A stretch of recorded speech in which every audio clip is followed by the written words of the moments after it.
Glória a Deus. Obrigado, irmãos e irmãs. Como é bom estarmos juntos aqui mais uma vez para adorarmos ao Senhor por meio de cânticos e também agora por meio da sua palavra, na qual nós iremos meditar. Para isso eu já quero convidar.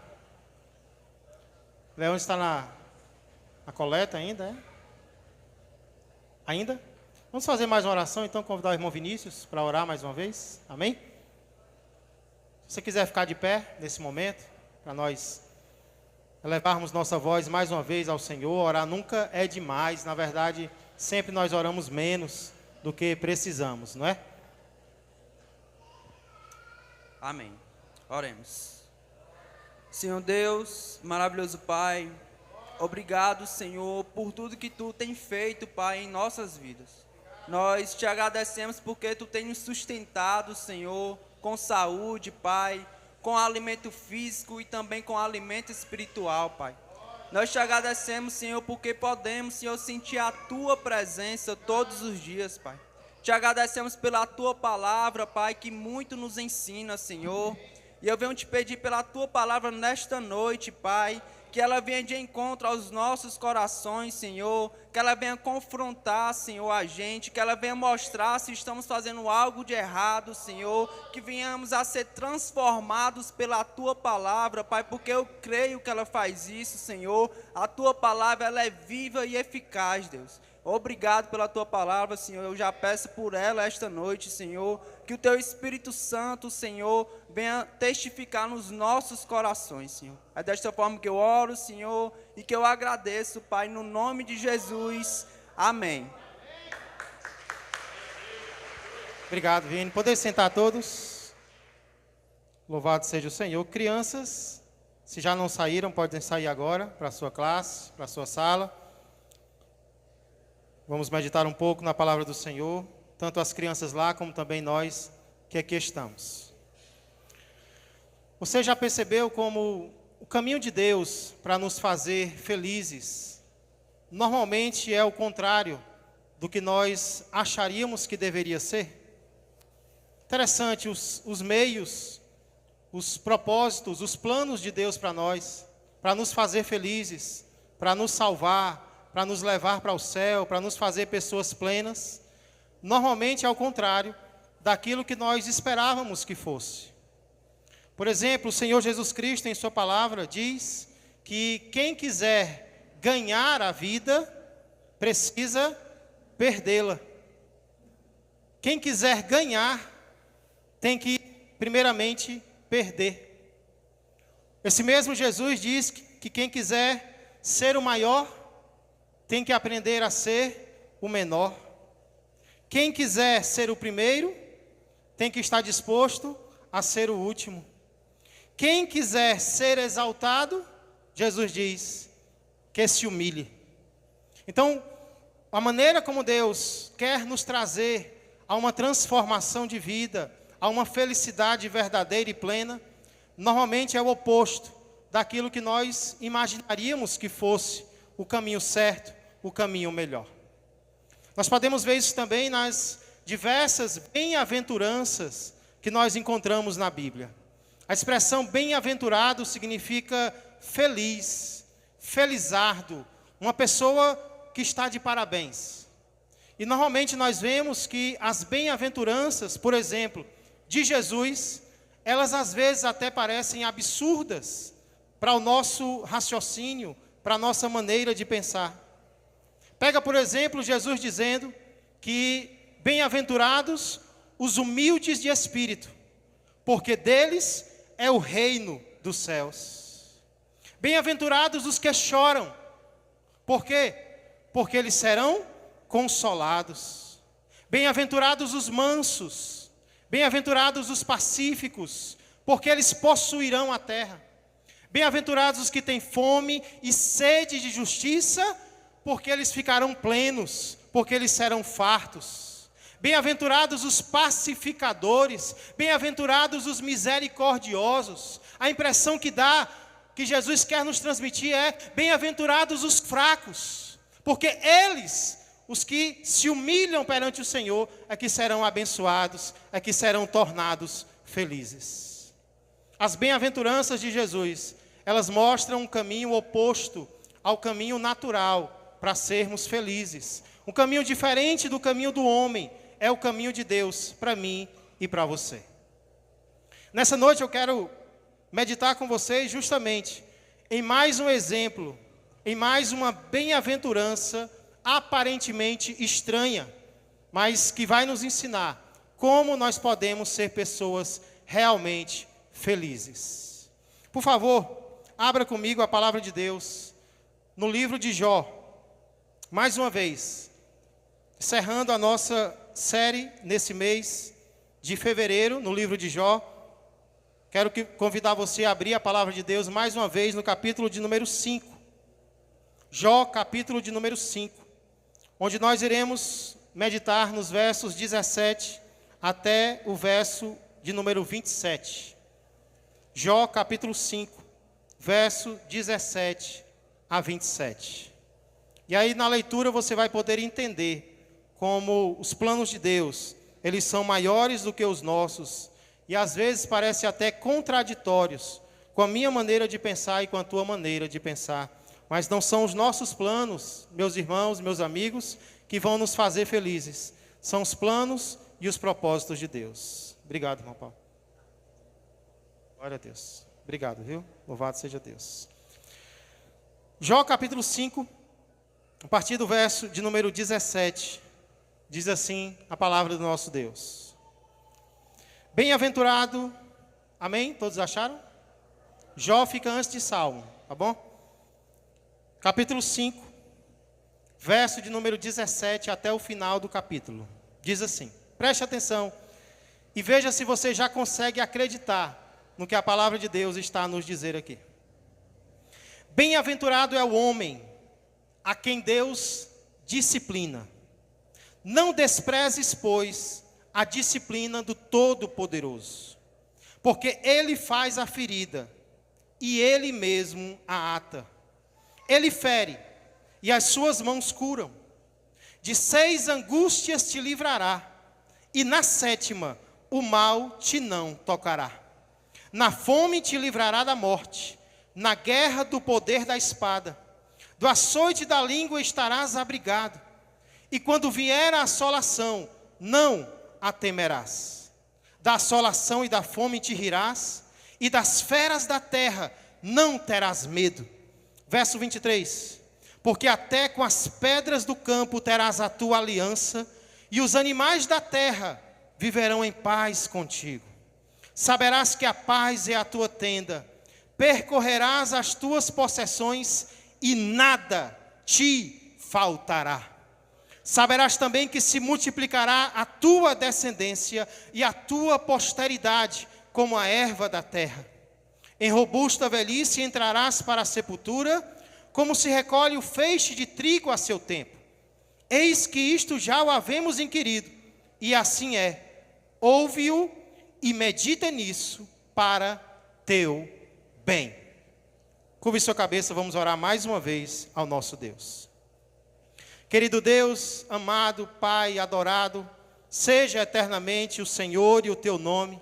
Senhor, estamos aqui não em vão, Pai, mas conduzidos pelo Teu Espírito Santo, trazidos a este lugar pela Tua bondade, pela Tua perseverança, pelo Teu propósito em nossas vidas, Pai. Obrigado por não desistir de nós, quando muitas vezes nós mesmos queremos desistir, Senhor, mas o Teu propósito vai além de nós mesmos, vai além dos nossos sentimentos, vai além dos nossos pensamentos. Por isso aqui estamos, Senhor, enfrentando dificuldades certamente, mas não dificuldades maiores do que o Teu poder na nossa vida, Pai. Por isso nós já queremos Te agradecer, já queremos Te honrar e agora pedir que o Senhor tenha misericórdia de nós e nos ajude a entendermos, Senhor, a Tua vontade para as nossas vidas e a podermos assim colocá-la em prática e sermos felizes, como é a Tua vontade para cada um de nós. Abençoa cada um que aqui chegou, já opera agora nos corações, Senhor, já realiza milagres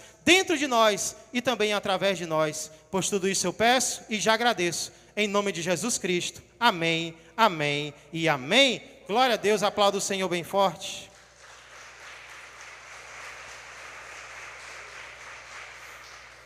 Não sei se você já tinha lido esses versos que se encontram aqui em Jó, capítulo 5, mas na leitura a gente já pode perceber que eles falam sobre um assunto muito claro. O assunto tratado aqui é a disciplina do Senhor. É a disciplina do Todo-Poderoso.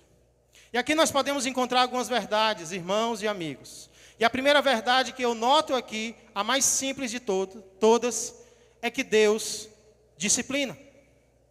Deus é um pai. E como um pai, Ele nos disciplina. A palavra disciplinar significa corrigir. Significa açoitar. Também tem um sentido, às vezes, de repreender e até de castigar. E Deus, como nós vimos aqui, Ele nos disciplina. O Senhor disciplina aos seres humanos. Ou seja, nem todas as dores que nós sentimos, elas provêm do diabo. Como normalmente o crente pensa. Quando o crente se depara com sofrimento, primeira pessoa na qual ele normalmente pensa é no inimigo das nossas almas.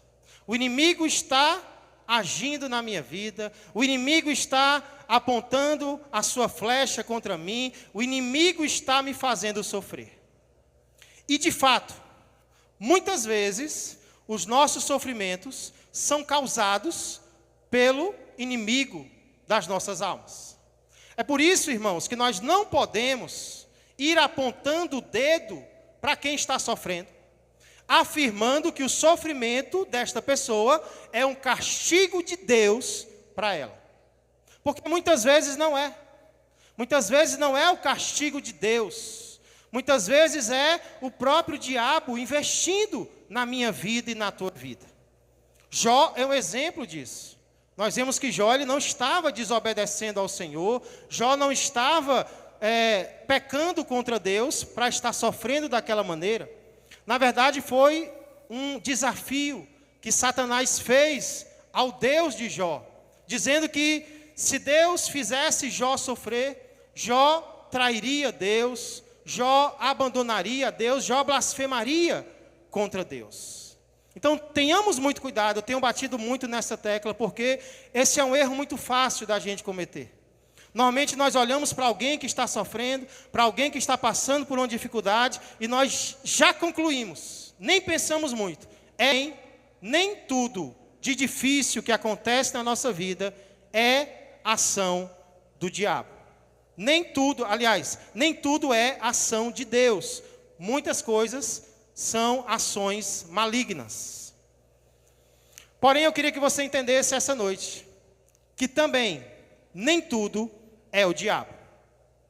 Nem toda dor que nós sofremos é causada pelo próprio Deus. É por isso que várias vezes na Bíblia nós vamos encontrar pessoas, nós vamos encontrar famílias, nós vamos encontrar povos, até países inteiros, sendo disciplinados, castigados, açoitados, não pelo diabo, mas pelo próprio Deus, pelo próprio Senhor. Vai ser Deus, de fato, descendo a mão sobre alguém. É o que nós vemos aqui, Deus disciplina, Deus é disciplinador. E aí alguém pode perguntar, mas, pastor Tiago, se Deus disciplina, como é que Ele faz isso? Quais são os instrumentos que Deus usa para nos corrigir, para nos açoitar? E a resposta que normalmente eu dou é, Deus usa vários meios. Na verdade, assim como nós pais, também usamos vários meios para disciplinar os nossos filhos. Inclusive, algo que eu procuro praticar na minha vida e que eu aconselho os pais aqui presentes a fazerem, é o seguinte: discipline com criatividade. Discipline com variedade. Não fique na monotonia. Discipline de formas diferentes. Às vezes, o melhor vai ser a disciplina física, especialmente quando os filhos ainda são pequenininhos.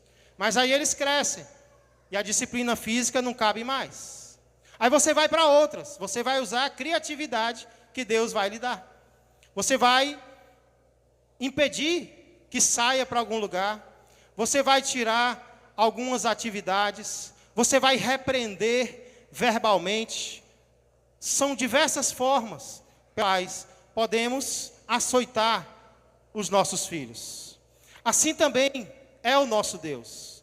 Deus também usa diferentes meios para a doença,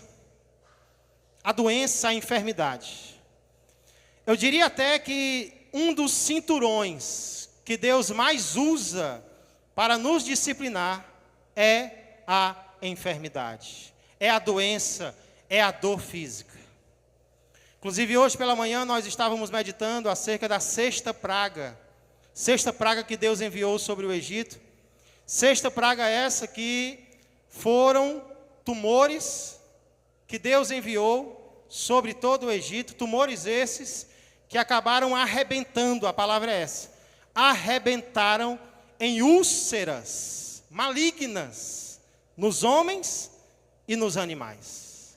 Essa foi uma das pragas que o nosso Deus enviou sobre o Egito como disciplina para chamar a atenção de Faraó, para chamar a atenção daquele povo. Então, a enfermidade, muitas vezes, vai ser a sandália que Deus vai usar para nos açoitar. Não que eu esteja dizendo que toda doença é disciplina. Por favor, não entenda assim. Muitas vezes a doença vai ser uma prova da nossa fé, vai ser uma maneira de aumentar a nossa confiança no Senhor, até de nós buscarmos ainda mais a Deus. Porém, muitas vezes, a doença vai ser uma forma de Deus nos corrigir. Deus nos corrige, muitas vezes, através das enfermidades. Porém, como eu disse, Deus pode usar diversos meios. Deus pode, por exemplo, também, para nos disciplinar, fechar uma porta. Aquela porta que você gostaria que Deus abrisse para nos disciplinar, Ele é quem vai fechar. Não vai ser o mal, vai ser o próprio Deus. Outras vezes Ele pode afastar pessoas do nosso caminho.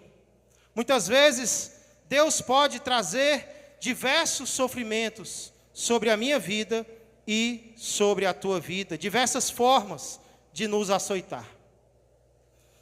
Eu lembro, por exemplo, que na minha adolescência, eu, já convertido, lutava muito para ser fiel ao Senhor nas áreas da minha vida, mas tinha uma área na qual eu frequentemente caía em pecado. Sendo adolescente, eu sabia que deveria servir ao Senhor naquela área, mas muitas vezes eu fraquejava, muitas vezes eu caía. E eu já sabia o que ia acontecer quando eu caía. O que Deus usou durante muito tempo na minha vida, não ria. Deus usou dores de dente para me corrigir. Deus usou dores fortíssimas de dente para que eu pudesse abandonar aquela área na qual eu estava caindo. E eu sabia, normalmente quando eu pecava nessa área novamente, vinha aquela dor nos meus dentes. E é aquela dor que não adianta tomar comprimido. É aquela dor que não adianta tomar Tilenol. Não adianta tomar Doril. Não adianta tomar nada. Porque quando o mal, quando a enfermidade, quando a doença, o sofrimento é causado pelo mal, a gente faz uma campanha para amarrar o diabo. E o diabo está amarrado. Mas quando é o próprio Deus, aí não tem campanha que dê certo, porque não tem campanha que amarre Deus. Então não adiantava, eu tomava remédio, eu tomava comprimido e não passava dor, porque eu sabia que era Deus agindo na minha vida, me corrigindo, me disciplinando. Então existem diversas formas pelas quais Deus pode chamar a minha atenção e a tua atenção. Talvez agora você está lembrando de alguma forma que Deus normalmente usa para falar ao teu coração, uma forma que dói, uma forma que chama a tua atenção. É como a Suiane sempre diz, Deus sabe onde dói, Deus sabe onde bate e Ele vai justamente lá para que nós paremos de desobedecer a Ele. Porém, eu sei que essa visão que eu estou trazendo de Deus, ela pode até trazer uma dúvida. Mas Deus não é amor, pastor? Deus não nos ama? Se Deus nos ama, como é que a Bíblia dizendo que Ele enviou o seu próprio Filho para morrer em nosso lugar? A Bíblia vai dizer que Ele não apenas permite que nós soframos, mas até como você está dizendo agora, Deus vai causar o nosso sofrimento. Que Deus é esse? Que amor é esse de Deus? Isso nos leva à segunda verdade que eu encontro aqui nesse texto, acerca da disciplina do Senhor. Primeiro é que Deus disciplina. E a segunda verdade que eu encontro aqui é que a disciplina de Deus é uma bênção. A disciplina de Deus é uma bênção. O texto diz: bem-aventurado é o homem a quem Deus faz o quê? Bem-aventurado, feliz, felizardo é o homem a quem Deus disciplina. Eu imagino que se nós estivéssemos no lugar do amigo de Jó, de Elifaz aqui, talvez nós escreveríamos o contrário disso. Talvez nós diríamos: bem-aventurado é o homem a quem Deus poupa da disciplina. Bem-aventurado é o homem a quem Deus não toca, a quem Deus não permite o sofrimento. Porque é exatamente essa a ideia que muitas vezes nós temos de amor. A ideia que nós temos de amor é uma ideia contrária à palavra de Deus. Nós achamos que amar é impedir que aquele a quem nós amamos sofra.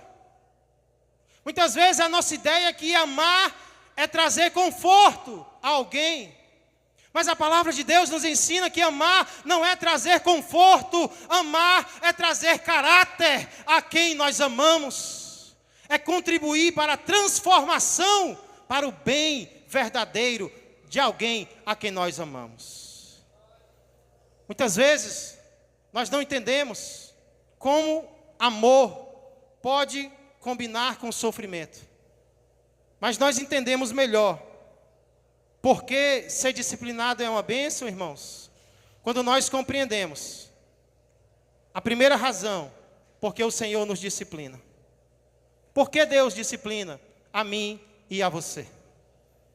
Isso fica muito claro em textos, como por exemplo Provérbios, capítulo 3, versos 11 e 12. O Everardo leu até o verso 10.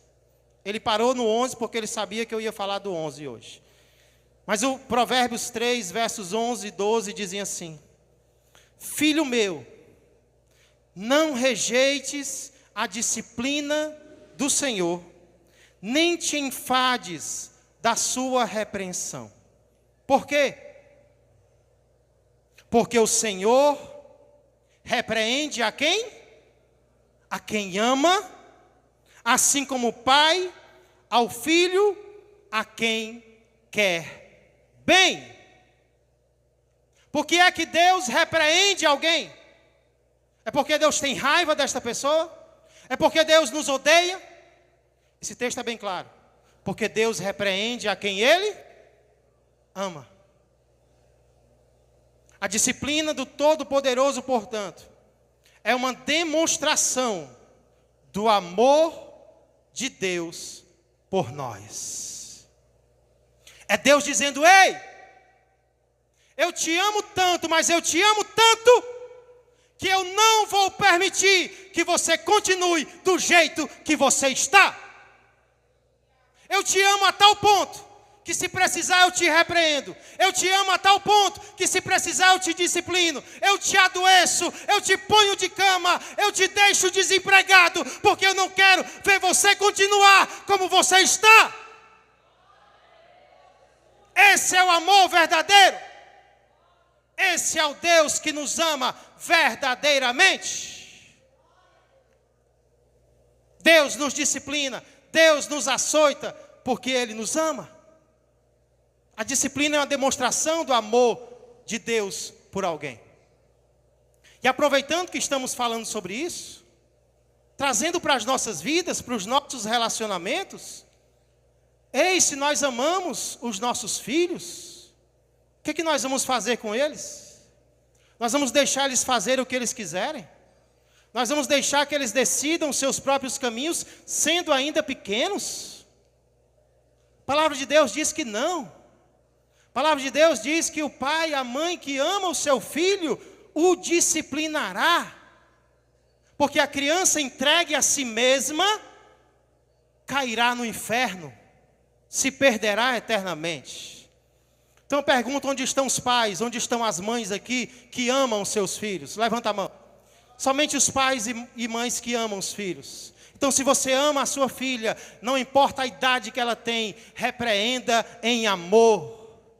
Se você ama o seu filho, não importa a idade que ele tem, se ele ainda é pequeno, discipline com amor, porque a disciplina é uma demonstração de um amor verdadeiro. Precisamos entender isso, igreja. Deus nos disciplina porque Ele nos ama. A disciplina é uma bênção de Deus. Inclusive eu citei agora há pouco algumas ocasiões em que Deus me causou dores. E eu sou bem sincero para vocês, eu não sou masoquista, viu? Eu não gosto de sofrer.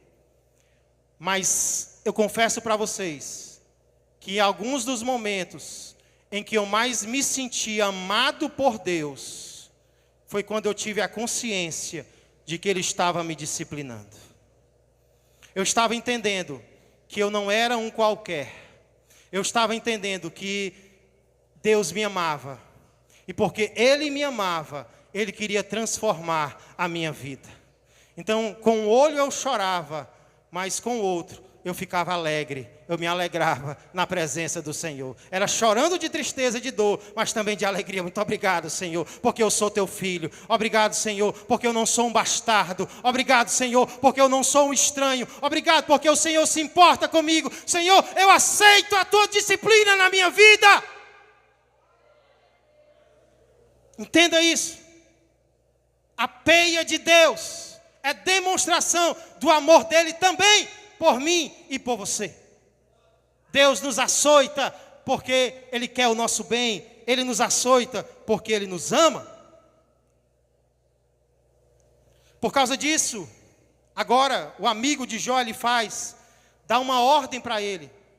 E essa ordem vem na forma de um conselho. O conselho que ele dá é: não despreze Jó. Bem-aventurado é o homem a quem Deus disciplina. Não despreze, pois, a disciplina do Todo-Poderoso. Ei, desprezar as coisas de Deus é uma das coisas mais fáceis que nós podemos fazer, sabia? Desprezar o cuidado de Deus, inclusive a disciplina de Deus, é uma das atitudes mais fáceis que nós podemos ter. Por exemplo, uma das formas como nós podemos desprezar a disciplina de Deus é antes mesmo de pecarmos. Como assim, pastor?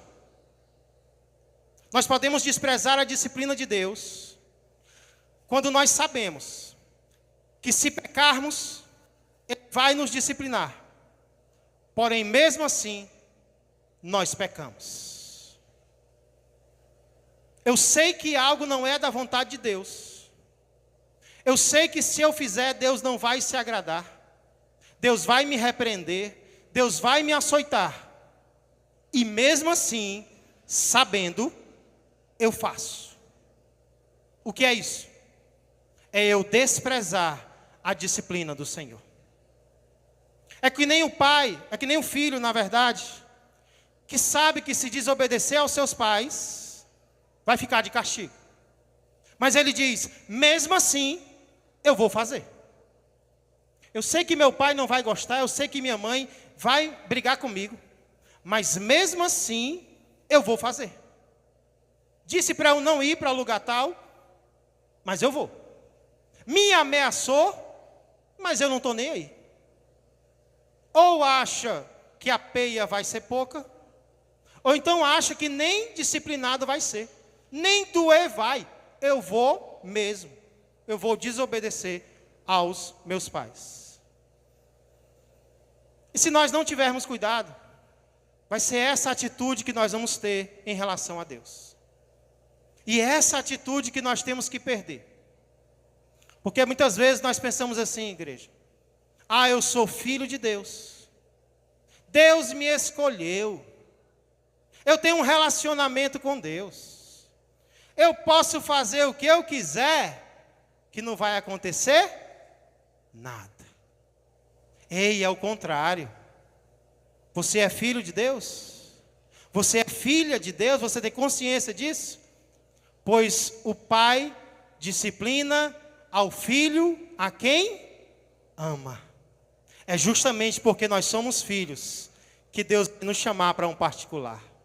É justamente porque nós somos filhos que Deus vai cobrar de nós. Porque quanto mais Deus confia, mais Ele cobra. Quanto mais Deus nos dá, mais Ele vai cobrar de nós. Nesses dias, inclusive, um conhecido meu, que está morando em Portugal, ele me fez a seguinte pergunta, ele me mandou uma mensagem com a seguinte pergunta: pastor, quando a gente peca sabendo que é pecado, é como se a gente estivesse zombando de Deus, é? Eu achei interessante essa pergunta. Ele é alguém que está engateando na fé. E ele perguntou: pastor, me diz uma coisa, pastor.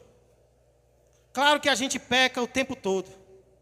Mas quando a gente peca sabendo, pastor, quando a gente peca consciente, sabendo que é pecado, isso é uma forma de zombaria? Isso é uma forma de zombar do Senhor, pastor? E eu respondi para ele: sim, é uma forma de desprezar o nosso Deus. Não que quando a gente peca sem saber ou sem querer, não seja pecado. É pecado da mesma forma. Mas quando a gente peca intencionalmente, quando a gente sabe que aquilo não agrada a Deus, e mesmo assim a gente faz, nós estamos desprezando a disciplina do Senhor. Nós estamos dizendo: eu não me importo, Senhor, com o que o Senhor vai fazer. Eu quero seguir a minha vida, eu quero fazer a minha vontade, e eu não estou nem aí para as consequências. Essa é uma forma de desprezar a disciplina do Senhor. Porém, nós podemos desprezar a disciplina do Senhor não apenas antes de pecar. Escute isso. Nós podemos desprezar a disciplina do Senhor também depois de pecarmos. E como é que isso acontece, pastor? Eu pequei. Eu estou sendo disciplinado.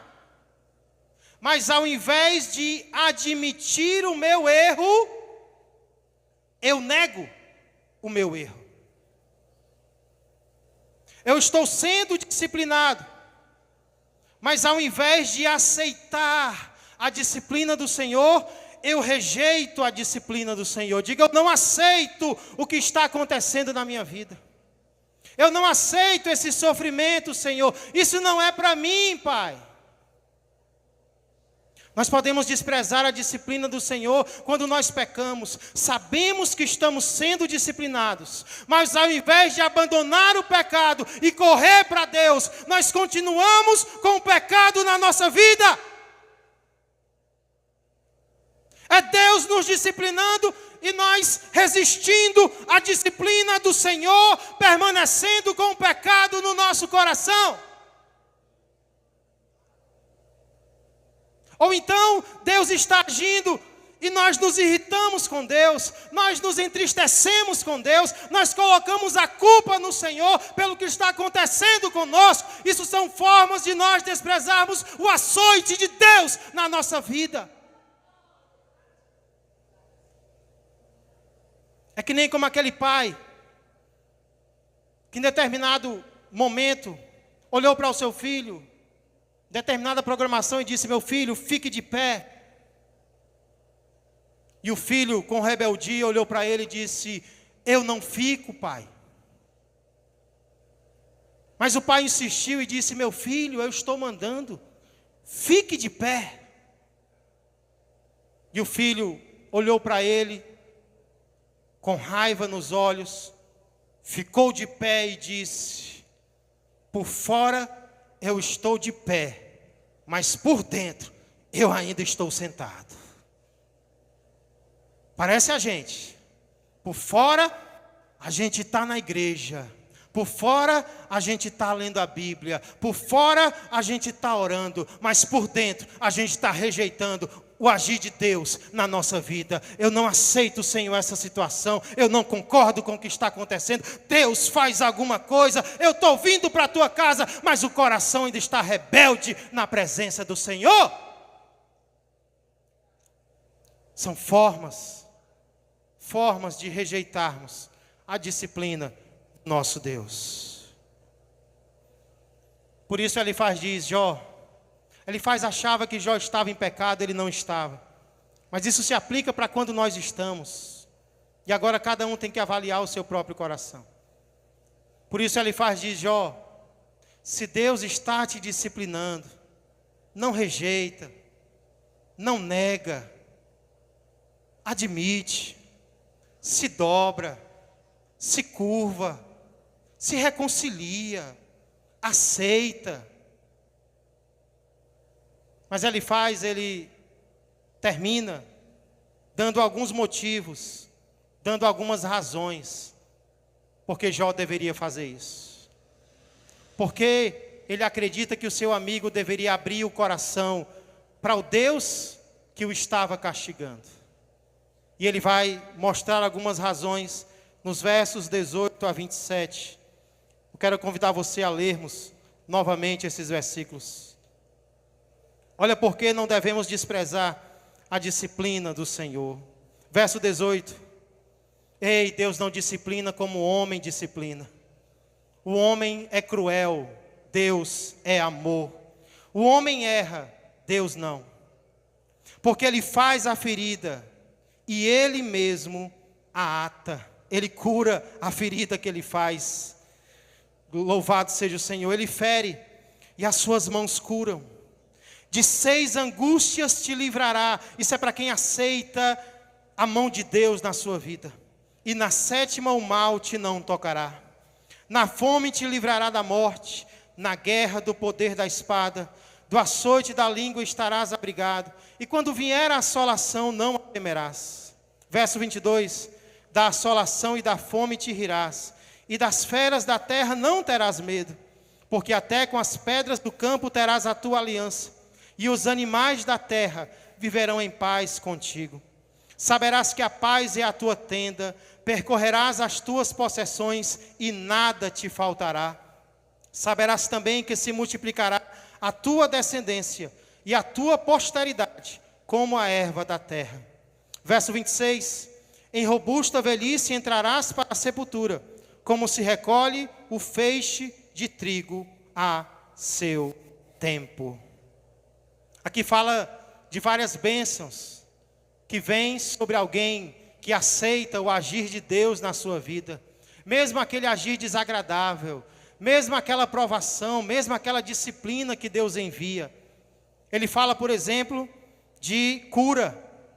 Deus vai curar as feridas que Ele mesmo fez. Louvado seja Ele. Deus vai dar proteção. Ele vai nos livrar de angústias. Deus vai nos dar paz. Deus vai nos dar prosperidade, posteridade e prolongamento da vida. Louvado seja Deus. Enfim, tudo muda quando a nossa atitude muda diante do Senhor. Quando Deus está nos disciplinando e nós resistimos, o sofrimento só aumenta. Parece que o açoite é ainda pior. Mas quando nós fazemos as pazes com Deus, quando nós dizemos: o Senhor tem razão, Tu és soberano sobre tudo e sobre todos, o abraço do Senhor vem. E agora, mesmo que nós estejamos sofrendo, nós não vamos mais sofrer sozinhos. O Senhor estará conosco em todas as dores. Tudo vai mudar na nossa vida. Deus vai mudar o quadro. Deus vai mudar a nossa sorte. Louvado seja o Senhor nas nossas vidas. Por isso, ele encerra, pedindo que Jó pense em tudo isso. Jó considera tudo isso para o seu próprio bem. E eu também quero encerrar a breve mensagem dessa noite, pedindo que você se avalie agora, curve a sua cabeça. Que você avalie agora, assim como eu me avaliei, quantas coisas eu preciso mudar. Mas eu gostaria que nesse momento você refletisse sobre se você não está sendo tentado a desprezar a disciplina do Senhor na sua vida, nesse exato momento. Talvez você está sendo tentado a fazer isso achando que nada vai acontecer com você se você pecar. Não, Deus é misericordioso, não, Deus é amor. Ainda que eu peque, Ele vai entender, ainda que eu peque, Ele vai me perdoar. Claro, Deus vai perdoar, mas porque Ele ama. Nós vimos que a disciplina dEle vai vir. E talvez a disciplina dEle já esteja vindo sobre a tua vida. E você está sendo tentado a desprezar, negando o que está acontecendo, não permitindo que Ele te corrija, não permitindo que Ele te transforme, continuando nos mesmos erros que você tem praticado, vez após vez. Se isso estiver acontecendo, a melhor atitude a tomar hoje é nos voltarmos para Deus, é nos humilharmos aos pés do Senhor, é dizendo: Deus, o Senhor está certo e eu errado. Inclusive é isso que Jó vai fazer no final do livro. Ele vai dizer: eu falei o que não sabia, me perdoa, Senhor, eu me arrependo no pó e na cinza. E é o que Deus está querendo de mim, de você agora. Se erros têm sido praticados, e se Ele tem procurado chamar a nossa atenção de alguma forma, vamos reconhecer que Ele está certo e que nós estamos errados, e vamos nos entregar novamente ao Senhor na noite de hoje. Deus nos ama e Ele quer nos transformar. Por isso, Ele nos disciplina. Quero convidar o grupo de louvor aqui à frente para nós entoarmos um cântico ao Senhor. Enquanto o grupo está chegando, eu quero pedir que você aproveite esse momento. Faça uma autoanálise. Peça ao Espírito Santo que traga ao teu coração aquilo que você talvez não esteja conseguindo enxergar. Aquilo que talvez você não esteja conseguindo ver neste momento. O salmista diz: sonda-me, ó Deus, e conhece o meu coração. Vê se há em mim algum caminho mau e guia-me pelo caminho eterno. Oh Senhor, esta é a nossa vontade, Pai. Senhor, nós não somos perfeitos, nós somos falhos. E uma das nossas maiores falhas, Senhor, é tentarmos esconder o que temos feito de errado. É tentarmos justificar. É tentarmos colocar a culpa no outro, Senhor. Colocarmos a culpa na nossa família.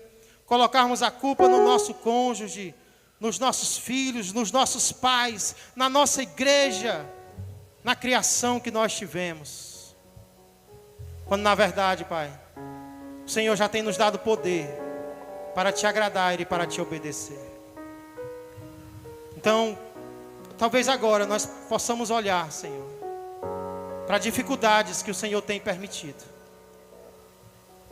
E se num primeiro momento nós descartávamos a possibilidade dessas dificuldades serem disciplinas do Senhor para nós, agora nós nos perguntamos: Senhor, será que são?